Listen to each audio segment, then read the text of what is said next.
Namun ku tahu yang ku percaya,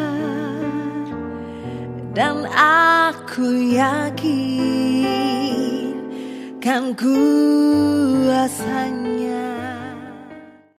Shalom Bapak Ibu jemaat yang dikasihi Tuhan Yesus Kristus dimanapun berada. Kembali lagi dalam renungan harian bersama saya Pendeta Andreas Paron. Sebelum kita membaca dan merenungkan firman Tuhan, mari kita berdoa. Bapa dalam Tuhan Yesus Kristus, puji dan syukur kami naikkan kepadamu karena kasih, anugerah, terus Engkau nyatakan kepada kami. Terima kasih atas setiap pemeliharaan sepanjang hidup ini.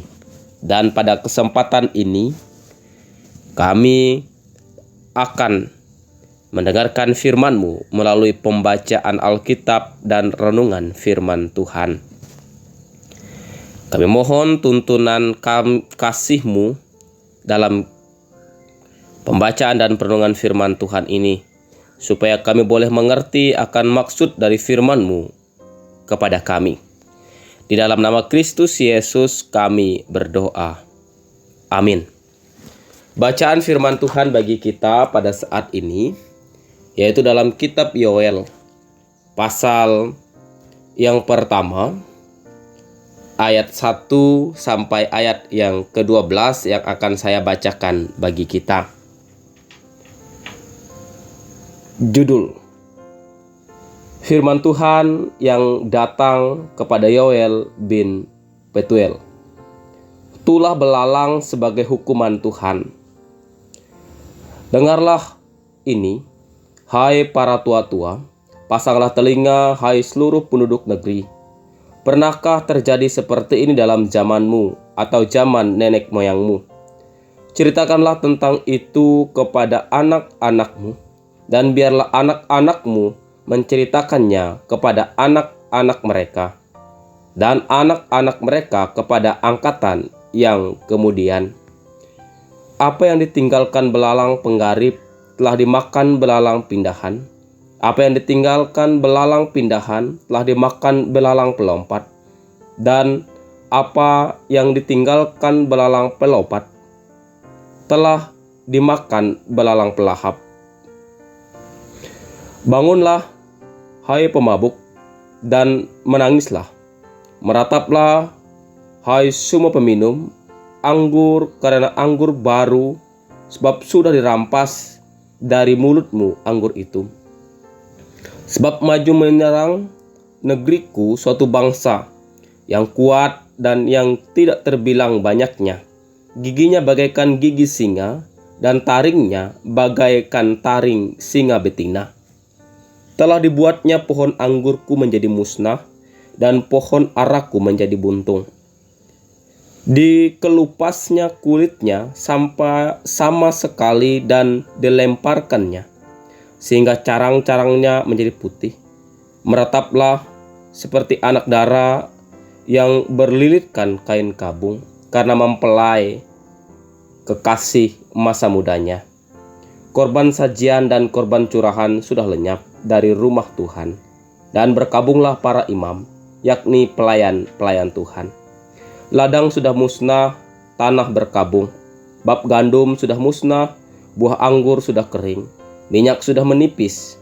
Para petani menjadi malu, tukang-tukang kebun anggur meratap karena gandum dan karena jelai. Bab sudah musnah, panen ladang.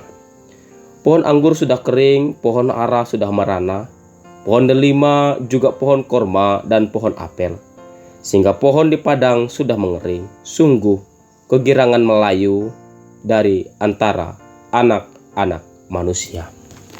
Firman itu pelita bagi kaki kita dan terang bagi jalan kita. Amin. Shalom, Bapak Ibu jemaat yang dikasihi dan mengasihi Tuhan Yesus Kristus dimanapun berada.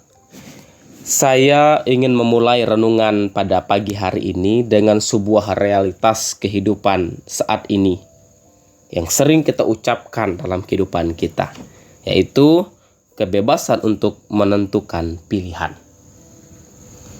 Salah satu contoh yang sering kita temukan, atau bisa jadi kita adalah orang-orang yang mengungkapkannya. Banyak orang tua yang menjalani kehidupan kekristenan yang baik. Mereka rajin pergi ke gereja, juga mendukung pelayanan-pelayanan yang ada, serta melakukan kebajikan-kebajikan hidup layaknya seorang Kristen sejati. Tetapi satu sisi yang berbeda, mereka membiarkan anak-anak mereka menjalani kehidupan yang sangat berbeda dari apa yang mereka imani. Dan atas dasar kebebasan menentukan pilihan dalam keluarga, mereka membiarkan anak-anak mereka mencari jalan sendiri asalkan tidak melakukan perbuatan kriminal. Mereka tidak mengajarkan tentang iman kepada anak-anaknya, sehingga yang terlihat bahwa orang tua yang rohani, anaknya tidak mempunyai iman yang sama. Dengan alasan adalah kebebasan menentukan pilihan. Bapak Ibu jemaat yang dikasihi dalam Yesus Kristus, di masa Nabi Yoel, wabah belalang yang mengerikan merusak negeri Israel sebagai tanda penghukuman dan murka Allah atas ketidaksetiaan mereka. Kawanan belalang itu memakan habis tanaman mereka sehingga bencana kelaparan menimpa mereka. Namun sebenarnya Tuhan tidak ingin membinasakan mereka. Dia ingin mereka kembali kepadanya.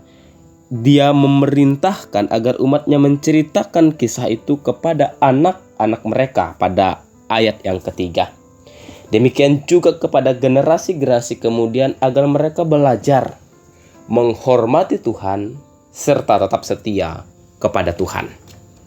Bapak Ibu jemaat yang dikasihi Tuhan, apa yang terjadi pada bangsa Yehuda ini dalam pembelajaran iman kita penting bagi umat Allah sepanjang masa. Yang pertama, bahwa Allah kita itu adalah Allah yang kudus, yang tidak akan membiarkan dosa tanpa penghakiman. Dosa selalu mempunyai konsekuensi besar.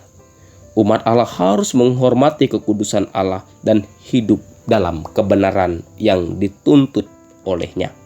Itu yang pertama. Lalu yang kedua, setiap peristiwa pengalaman iman yang tercatat tertulis dalam firman Tuhan menjadi kesaksian yang perlu terus kita beritakan, sehingga menyadarkan kita, membangun iman kita, dan juga membangun iman tiap-tiap orang yang mendengarkannya. Yang ketiga dan yang terakhir, Bapak Ibu jemaat yang dikasihi oleh Tuhan, meskipun Allah menghukum umatnya dalam bacaan kita hari ini karena dosa, tetapi selalu ada anugerah Allah yang besar dan kesempatan untuk bertobat. Tulah belalang ini bukan untuk menghancurkan Yehuda sehingga mereka tidak bisa bangkit lagi, tetapi sebaliknya, tulah ini adalah peringatan agar mereka kembali kepada Tuhan dan mencari wajahnya.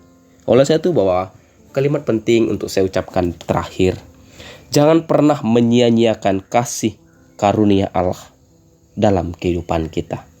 Kita masih diberikan kesempatan, kita masih diberikan waktu, oleh sebab itu gunakanlah dengan baik untuk membangun, untuk kita sadar, untuk kita saling melengkapi seorang akan yang lain, dan terlebih-lebih menghormati Allah dalam segala kekudusan dan kebenarannya.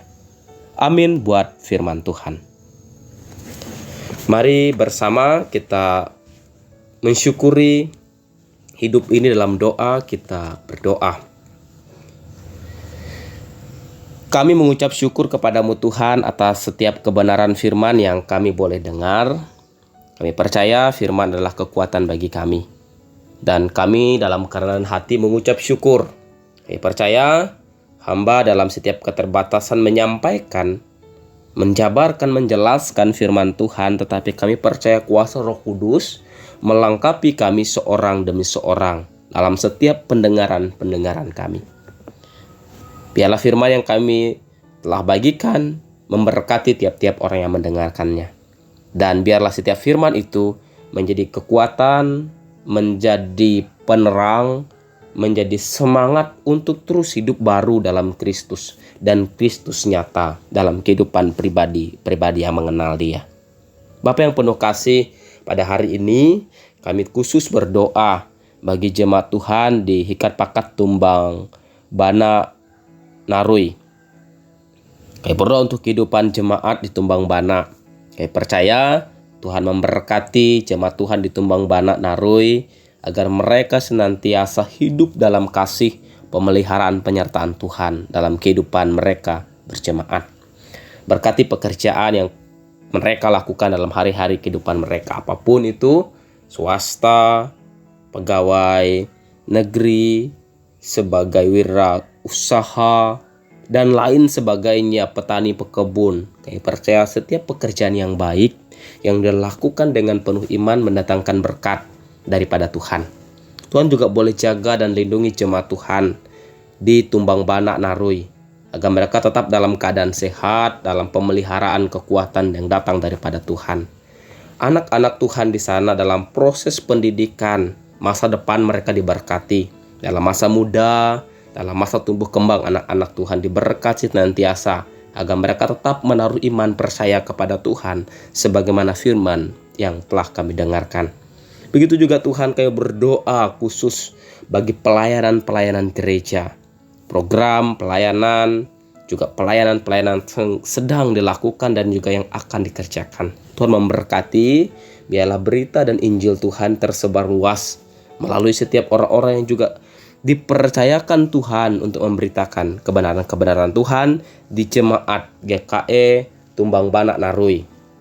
Berkati hamba-hambamu di sana, penatua, diakon, pendeta, penginjil, mahasiswa, dan lain sebagainya Tuhan, yang juga terus melakukan pekerjaan-pekerjaan Tuhan dengan iman dan dengan ketulusan untuk memberitakan Injil Tuhan. Kami percaya seluruh kami yang mendengarkan setiap firman Tuhan, yang berdoa dengan iman, juga Tuhan akan mendengarnya dalam kasih kepada Kristus Yesus. Doa permohonan ini kami sampaikan dengan penuh iman, dengan rasa syukur di dalam Putramu Yesus Kristus, Tuhan dan Juru Selamat, yang telah mengajar untuk berdoa bersama. Bapa kami di sorga, dikuduskanlah namamu. Datanglah kerajaan-Mu, jadilah kehendak-Mu di bumi seperti di sorga. Berikanlah kami pada hari ini makanan kami yang secukupnya. Dan ampunilah kami akan kesalahan kami, seperti kami juga mengampuni orang yang bersalah kepada kami. Jangan membawa kami ke dalam pencobaan, tetapi lepaskanlah kami daripada yang jahat. Karena Engkau punya kerajaan dan kuasa dan kemuliaan sampai selama-lamanya. Amin. Bapak, Ibu, saudara-saudara, dan jemaat Tuhan semuanya, selamat beraktivitas untuk kita semua. Tuhan memberkati. Tuhan memberkati engkau dan melindungi engkau. Tuhan menyinari engkau dengan wajah-Nya dan memberi engkau kasih karunia. Tuhan menghadapkan wajah-Nya kepadamu dan memberi engkau damai sejahtera. Amin.